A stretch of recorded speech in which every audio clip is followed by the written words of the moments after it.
Welcome to Hollywood Graveyard, where we set out to remember and celebrate the lives of those who lived to entertain us by visiting their final resting places.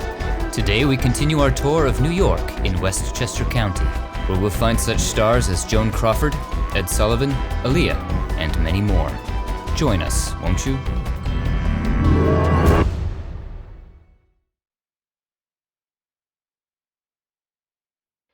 After several days and countless miles, pounding the pavement through the boroughs of New York City, it's time to leave the Big Apple behind and venture north to Westchester County.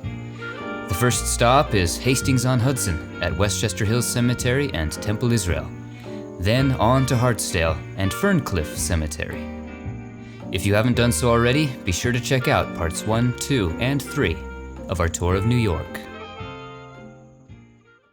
Westchester Hills Cemetery is a Jewish cemetery here in Hastings-on-Hudson, created in 1919 when the Stephen Wise Free Synagogue acquired the northern portion of the Mount Hope Cemetery.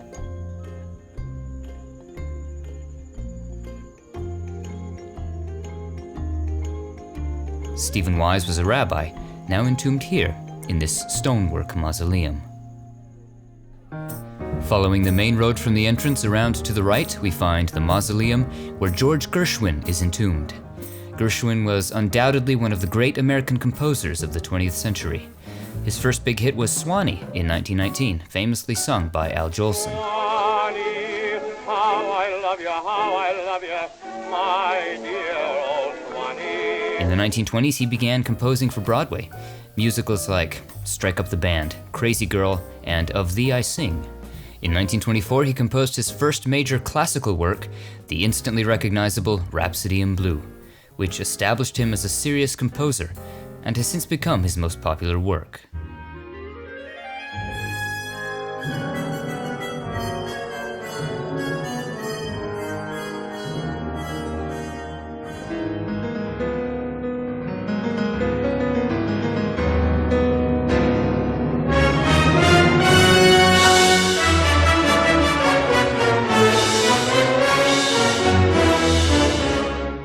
Gershwin was unique in that he imbued elements of jazz in his orchestral compositions. This can also be seen in another of his landmark compositions, An American in Paris, inspired by his time in Paris. The piece even inspired a film starring Gene Kelly and Leslie Caron. One of his most ambitious works was the 1935 opera Porgy and Bess, considered today one of the great American operas of the 20th century. It too was later made into a movie. His later years were spent in Hollywood composing scores for films like Shall We Dance? In 1937, Gershwin began to exhibit cognitive problems, and in July fell into a coma. Doctors diagnosed him with a brain tumor. He died days later at the age of 38. A film was made about the life of Gershwin, titled Rhapsody in Blue. Amazing to think that such an incredible legacy was left by a man who lived only 38 years. George often worked with his brother Ira, who is also entombed here. Ira Gershwin wrote lyrics for many of George's musicals and songs, including I Got Rhythm, I got music, and Someone to Watch Over Me. someone who'll watch over me. He also co-wrote the libretto for Porgy and Bess. After his brother's death, he worked with other songwriters, including Jerome Kern and Harold Arlen. He was nominated for 3 Oscars for his songs. Across the street to the north is the Billy Rose Mausoleum. Rose was a theatrical producer and lyricist. Among the songs he wrote lyrics for are Me and My Shadow and It's Only a Paper Moon. He went on to become a Broadway producer known for extravaganzas like Jumbo, which featured live elephants on stage. In 1943, he produced the hit Carmen Jones with an all-black cast, an adaptation of Bizet's opera Carmen. Billy Rose was married to legendary funny girl, Fanny Brice. Back south, just in from the curve in the road, we find the grave of actress Judy Holliday. Her success in the 1946 stage production of Born Yesterday led her to be cast in the same role as Billy Dawn in the film adaptation in 1950. Her performance not only won her the Oscar, but is considered one of the all-time greats in Hollywood history. Come a long way from the chorus, all right. wasn't only in the chorus. I spoke lines. Really? Of course. How many? How many what? Lines did you speak? 5? I never knew that. Ask anybody. I believe you.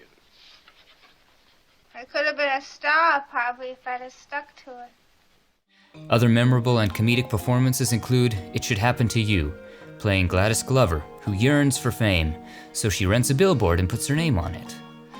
Despite often playing the dumb blonde, Judy was actually incredibly intelligent, often saying it took a lot of smarts to convince people her characters were that stupid. She returned to Broadway in 1956 to star in the musical Bells Are Ringing. The role earned her a Tony, and would also later be made into a film, her last. Judy died of breast cancer in 1965, just before her 44th birthday.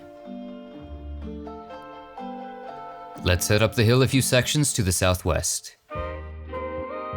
In from the road a short ways is the grave of Tony Randall. He was an actor, perhaps best remembered today for his role as Felix Unger in the TV adaptation of The Odd Couple, alongside Jack Klugman. The role earned him an Emmy. Can two divorced men share an apartment without driving each other crazy?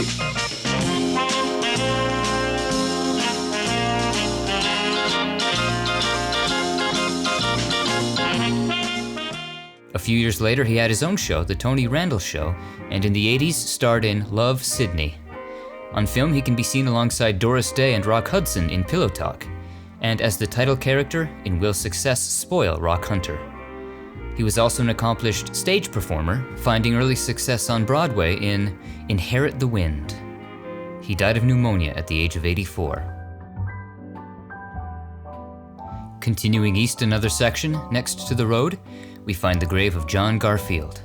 He was an actor, popular in the 30s and 40s. He was nominated for 2 Oscars, for 4 Daughters and Body and Soul. Garfield was caught up in the Red Scare in the 50s. He rejected communism and refused to name names, but his forced testimony tarnished his reputation, and he was blacklisted.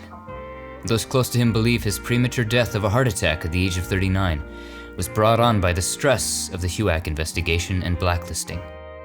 His funeral had the largest attendance in New York since Rudolph Valentino. If we follow this road north to the end, then head up the hill, we find the grave of Lee Strasberg. He's perhaps best remembered today as the director of the Actors Studio in New York City, the nation's most prestigious acting school. He also formed Actors Studio West in Los Angeles. He taught acting much of his life until his death in 1982, developing what he called method acting. Many acting legends honed their skills under his tutelage, including Anne Bancroft, Montgomery Clift, Marilyn Monroe, Al Pacino, James Dean, and more. As an actor, Strasberg is perhaps best remembered for his role as Hyman Roth in The Godfather Part 2, alongside his former student, Al Pacino. The role earned him an Academy Award nomination. This is the business we've chosen. I didn't ask who gave the order, because it had nothing to do with business. He died of a heart attack at the age of 80. Our next stop is actually in the adjacent cemetery south of here.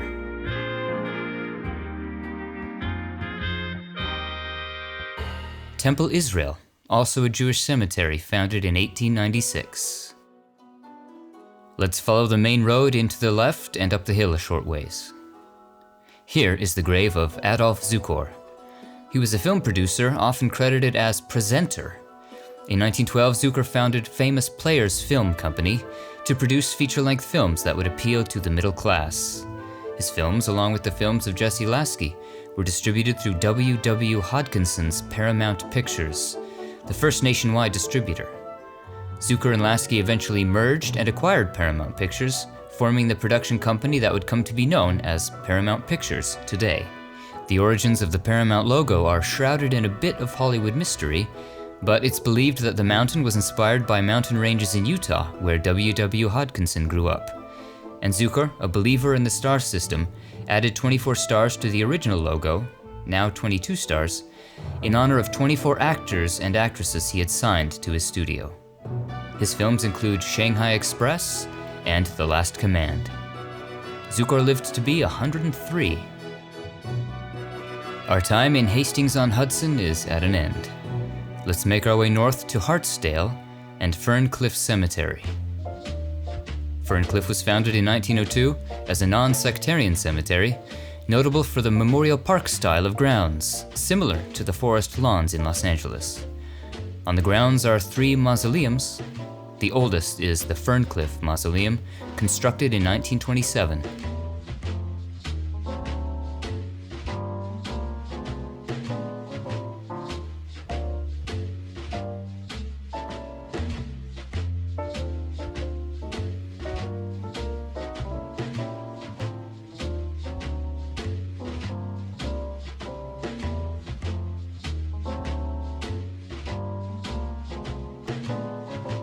Next came the Shrine of Memories in 1956. The Rosewood Mausoleum, built in 1999, is an elegant and ultra-modern mausoleum, one of the finest community mausoleums available today.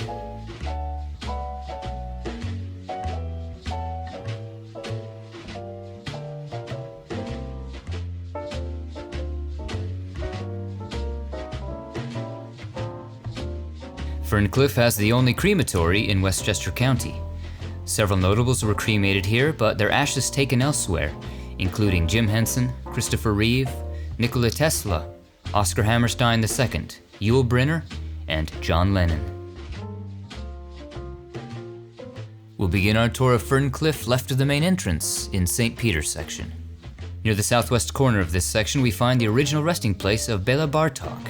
He was a Hungarian-born concert pianist, composer, and early scholar of ethnomusicology, the study of music from the cultural and social aspects of those who create it. His music combined modern techniques with elements of the folk music of his homeland. His early music was not well received, deemed too barbaric and unusual for mainstream audiences. World War drove him to the US, and in his final years he received a commission from the Boston Symphony, producing his Concerto for Orchestra, his most popular work, and the only piece for which he received acclaim during his life. It wasn't until after his death that many of his earlier works gained appreciation. As he was slowly dying from leukemia, he worked frantically to complete as much music as he could. His remains were interred here after his death, and remained for 43 years until his family relocated him to his homeland of Hungary, where he was given a state funeral. Northwest of here is the Ferncliff Mausoleum. Let's head into the main entrance, take a left, then right into the first corridor. Here is songwriter Joe Young. He wrote lyrics for songs in the early 20th century, including songs for the 1931 Broadway show The Laugh Parade, with hits like You're My Everything. Other hits include Lullaby of the Leaves and I'm Gonna Sit Right Down and Write Myself a Letter. He was inducted into the Songwriters Hall of Fame in 1970. We now continue to the western block of the mausoleum. In the Nisanger family room, we find the niche and urn of actress Judy Tyler. She only had a few credits to her name, her biggest being as Peggy Van Alden, the love interest of Elvis Presley in Jailhouse Rock in 1957. Well, you finally got your sensation, and I hope you're satisfied. Get on my back, kid. I ain't in the mood. You insulted my father, my mother, and me, and it's just unforgivable. What do you expect? I come out, have a little beer, first thing I know, some old broads push me in the corner with some stupid question. They were just trying to bring you into the conversation. They could show their conversation. I'm not even sure they were talking English. Before that, though, she was a chorus girl and rising star on Broadway, and appeared on the Howdy Doody show. Days after finishing filming Jailhouse Rock, she was driving back to New York from Hollywood with her husband, actor Gregory Lafayette. While driving through Wyoming, they swerved to avoid a collision, only to be struck by oncoming traffic. Judy died instantly in the accident at the age of 24. Her husband died the next day. Devastated by his co-star's death, Elvis was unable to attend the film's premiere. Back and to the right is Alcove E. Here is the crypt of the legendary Joan Crawford. She was launched to stardom near the end of the silent era in 1928's Our Dancing Daughters. With her bright, expressive eyes and femininity, she became a symbol of style in the late 20s, Hollywood's new flapper. By the 30s, she'd become one of the silver screen's biggest stars in films like Grand Hotel and The Women. Her career slowed by the 40s until she landed the role of a lifetime in the 1945 noir film Mildred Pierce. You knew when you gave that uniform to Lottie that it was mine, didn't you? Your uniform? Yes, I'm waiting tables in a downtown restaurant. My mother, a waitress. I took the only job I could get so you and your sister could eat and have a place to sleep and some clothes on your backs. The role earned her an Oscar. The night of the awards, Joan stayed home in bed, claiming to be too ill to attend. When she won, she invited the press into her room and accepted the Oscar in bed. Years later, she would star alongside longtime rival Bette Davis in Whatever Happened to Baby Jane, both women delivering riveting and disturbing performances. Jane, I'm just trying to explain to you how things really are. You wouldn't be able to do these awful things to me if I weren't still in this chair. Joan was married to Alfred Steele, CEO of Pepsi. After his death, she was named to board of directors of Pepsi. She died in 1977 at the age of, 70-something. Her actual birth year seems to be in dispute. After all, a star never reveals her age. In 2017, FX produced a series about the Joan Crawford-Bette Davis feud, starring Jessica Lange as Joan. In the next corridor down, we find television pioneer Ed Sullivan. He's best remembered today as the creator and host of the variety program, The Ed Sullivan Show. It ran for 23 years, from 1948 to 1971, making it the longest-running variety show in TV history. Many great acts and rising stars were introduced through Ed Sullivan's show, and not just music acts, but comedy and novelty acts as well. He was known as the Star Maker in the 50s and 60s, as many performers would go on to become household names after appearing on his show. The 1956 appearance of Elvis Presley and the 1964 appearances of the Beatles were not only landmark moments in television history, they remain to this day among the most watched shows ever. The city never has witnessed the excitement stirred by these youngsters from Liverpool who call themselves the Beatles. Now tonight, you're going to twice be entertained by them.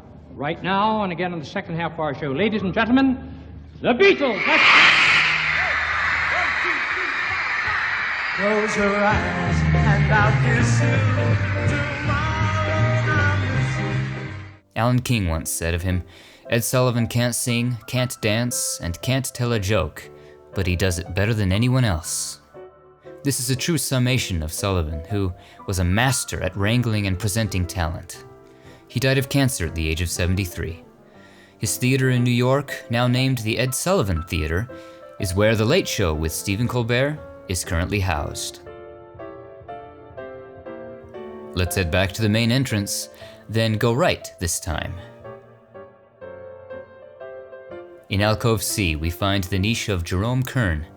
He was a songwriter of popular music and musical theater, whose hits include Old Man River, The Way You Look Tonight, and Smoke Gets in Your Eyes. They ask me how I knew my true love was true. He worked with many of the great lyricists of the era, from Oscar Hammerstein to Ira Gershwin. On Broadway, his hits include Sunny and Showboat in 1927, a new kind of musical play which was eventually made into a movie. Kern also wrote music for Hollywood films like Swing Time. He was nominated for 8 Oscars, winning for the songs The Last Time I Saw Paris and The Way You Look Tonight. A fictionalized film was made about his life, Till the Clouds Roll By, starring Robert Walker as Kern. Let's head up to the second level.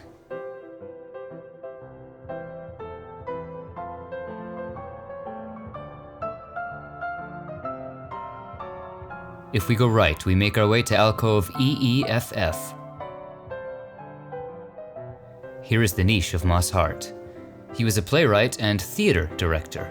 Known for his collaboration with Broadway veteran George S. Kaufman, the popular plays he penned include Once in a Lifetime, The Man Who Came to Dinner, and You Can't Take It With You, which not only won him and his partner the Pulitzer Prize in 1937, it was also made into an Academy Award-winning film. He also wrote for musicals and revues, like As Thousands Cheer. He also directed on Broadway, his biggest hit being the original production of My Fair Lady, which won him a Tony. His screenplays for film include Gentleman's Agreement and A Star is Born. He died of a heart attack at the age of 57 and was posthumously inducted into the American Theatre Hall of Fame. Also here is Hart's wife, Kitty Carlisle. She was an actress and television personality, perhaps best remembered as a regular panelist on To Tell the Truth in the 50s through the 70s. On film, she can be seen alongside the Marx Brothers in A Night at the Opera, and in She Loves Me Not with Bing Crosby. She lived to be 96 years old. Let's go back to the stairwell and head east up the opposite corridor.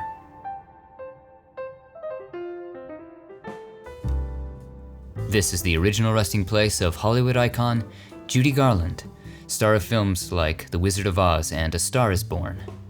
After Judy died in London in 1969, her body was returned to New York, where her funeral was held. She was then entombed here, where her body would lie for as long as she was alive, just over 47 years. As Judy's children live in Southern California, they wanted their mother close to them. So in early 2017, they had Judy's remains exhumed and relocated to Hollywood Forever Cemetery, and a pavilion that would bear her name. The new space also offered adjacent plots, which will allow the whole family to eventually be entombed together. For a full profile of Judy and her new resting place at Hollywood Forever, be sure to check out our tour of Hollywood Forever Cemetery. That's all we'll find here in the Ferncliff Mausoleum today. Let's head back outside to Hickory 2 section, southeast of here. Here we find the final resting place of Northern Calloway. If you grew up on Sesame Street like I did, you probably remember seeing Northern Calloway as David on the beloved children's show. It was a role he played from 1971 to 1989 in close to 100 episodes. He was a favorite character on the series, but his career was hindered by a mental illness which began to manifest in the 80s. He died in 1990 after going into cardiac arrest following a violent altercation with a staff physician. The official cause of death was listed as exhaustive psychosis. He was only 41. Straight east is the first Hickory section. Here is songwriter and composer Harold Arlen. Earlier we visited the original resting place of Judy Garland. We now visit the man who wrote the music for one of her most famous songs.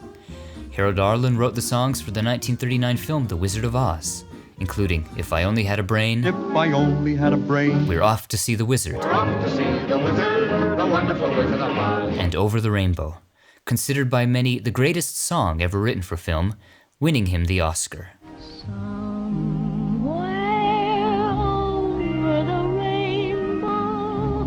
He wrote many songs that would become hits, even standards, including Get Happy, Stormy Weather, Blues in the Night, and It's Only a Paper Moon, with lyricist Billy Rose. Say it's only a paper moon, sailing over a cardboard sea, but it wouldn't be make-believe if you believed in me. Arlen is buried here with his wife, Anya, who was an actress, model, and chorus girl, seen mainly in uncredited roles in films like Murder at the Vanities and Top Hat. North of here is Hillcrest Section A. Near the sidewalk is Paul Robeson, singer, actor, athlete, social reformer, a true American Renaissance man. He was the son of an escaped slave, valedictorian at Rutgers College, the only black student on campus at the time, and an all-American athlete that would eventually play professional football. At the same time, he was studying to be a lawyer. He landed a job at a law firm, but faced continual racism, being denied any opportunity to represent clients. So he left the legal world to pursue another passion, performing. His glorious bass singing voice would soon become legendary on stage, radio, and screen. He won praise for his role in The Emperor Jones, and was the first black man to play Othello on Broadway. He's perhaps best remembered today for his role as Joe in both stage and film productions of Showboat. His rendition of Old Man River has become iconic. Old Man River, that old man River, he must know something, but don't say nothing. He just keeps rolling, he keeps on rolling along. As his international fame rose, he used his voice to fight for the rights of Black Americans, decades before the Civil Rights Movement. He famously changed the lyrics of Old Man River from "I'm tired of living and feared of dying" to the more inspiring "I must keep fighting until I'm dying." And Robeson did just that, as alluded to here on his epitaph. Though his vocal fight for peace and equal rights would negatively affect his career, McCarthyism would see him blacklisted and his passport unconstitutionally revoked, despite not being a communist. And smear campaigns in the media left him ostracized, his music pulled from shelves and appearances canceled. Undaunted, Robeson continued to perform across the globe whenever he could, continually fighting for the causes of peace and equality as he did so. Across the street to the north is Hillcrest 1 section. Here we find the grave of Thelonious Monk, one of the 20th century's renowned jazz composers and band leaders. He's remembered for his unique style on the piano and unorthodox improvisation. Many of his compositions have since become standards, including Blue Monk and Round Midnight.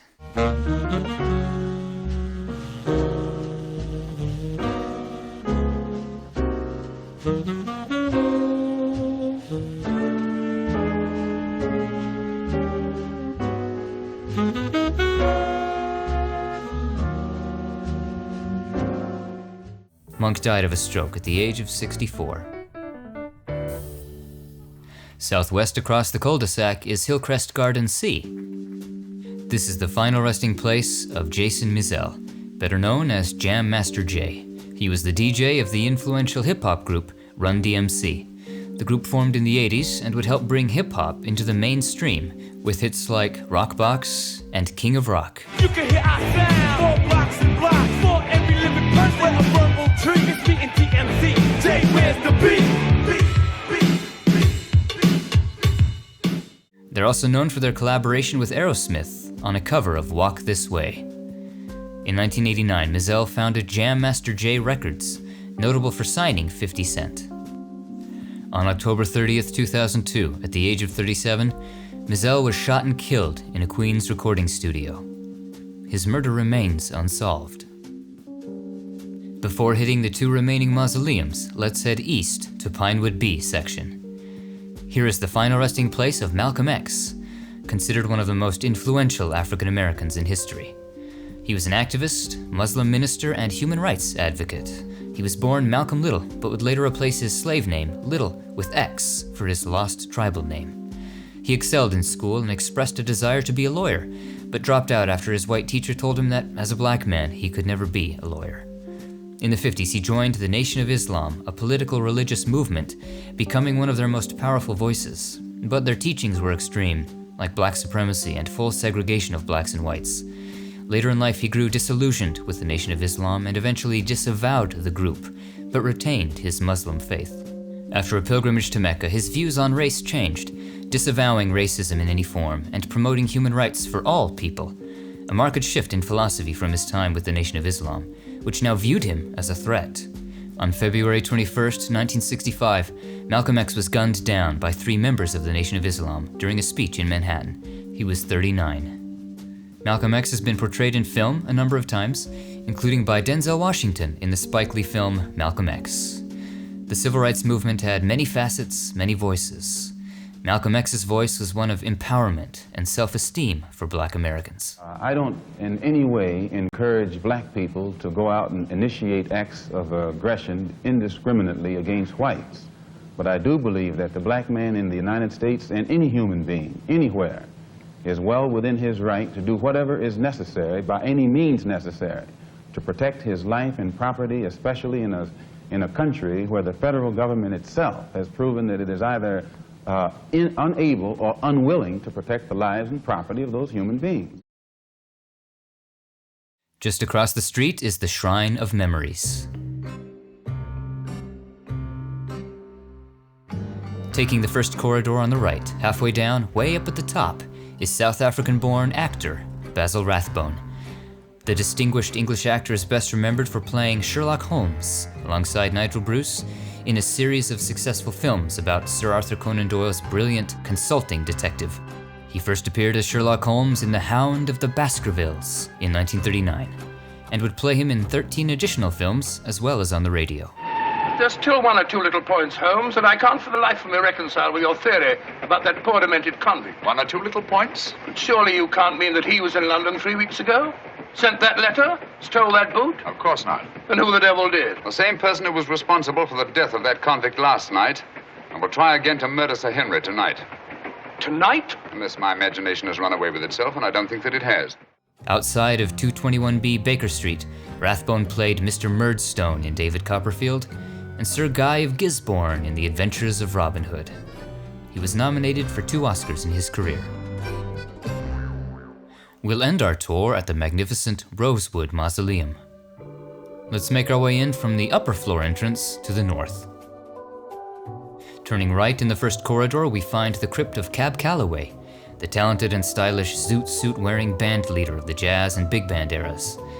Cab Calloway, known for his energetic performances and scat singing, led one of the most popular big bands of the 30s and 40s.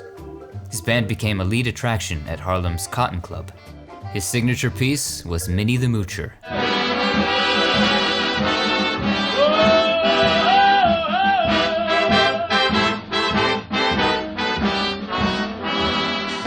So popular was this piece, it was incorporated into 2 Betty Boop cartoons in the 30s.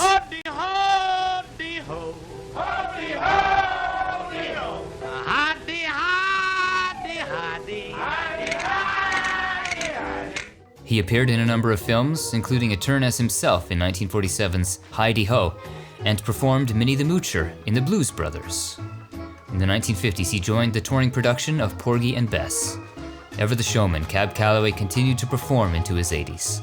He died of a stroke at the age of 86. Fans of The Nightmare Before Christmas will be curious to know that the character of Oogie Boogie was inspired by Cab Calloway. For our last stop, we'll head 1 floor down. Take the second corridor on the right from the main entrance and follow it to the end. Here is R&B singer and actress Aaliyah. Her name means highest, most exalted, the best, and she strived to live up to its meaning every day of her life.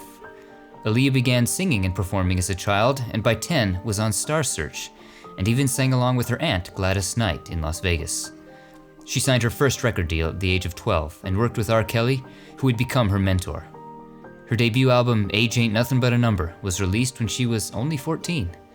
The album was a success, and her first single, Back and Forth, was a Billboard Top 10 hit. Her second album, One in a Million, was made in collaboration with Timbaland and Missy Elliott. The album went double platinum. In 2000, Aaliyah began to cross over into film, not only landing a role in Romeo Must Die, but also performing the song Try Again for the soundtrack. She performed songs for other soundtracks as well, including Are You That Somebody from Dr. Dolittle. For her second film role, she played the title character in Queen of the Damned, an ancient vampire. He reminds me of someone. All he's going to remind you of soon is a pile of bone. We're going to dismember him, bleed him dry. Really? Is that what you're going to do? Around this time, she was also working on her third and what would be her last album. Her self-titled album was also certified double platinum, with the single More Than a Woman hitting the #1 spot on the UK singles charts. But she wouldn't live to see the album's success. In August 2001, Aaliyah and her team were in the Bahamas shooting the music video for Rock the Boat. After filming was completed, they boarded a small plane back to Florida, but the plane was overloaded and crashed shortly after takeoff. Aaliyah died at the age of 22. After her funeral, 22 white doves were released, one for each year of her life, and her casket was carried away in a horse-drawn carriage. Her life may have been short, but she lived up to the greatness of her name and continues to do so all these years later. And that concludes our tour. What are some of your favorite memories of the stars we visited today? Share them in the comments below, and be sure to like, share, and subscribe for more famous grave tours. Thanks for watching. We'll see you on the next one.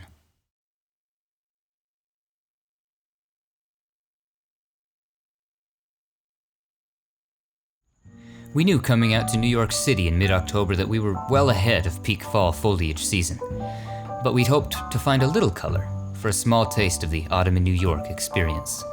Despite the warm weather, this one little tree in Ferncliff put its whole heart and soul into giving us that experience, and it was beautiful. Life lesson from Hollywood Graveyard. Be like this little tree. Don't be afraid to let your own colors shine, no matter what anyone else around you does or thinks.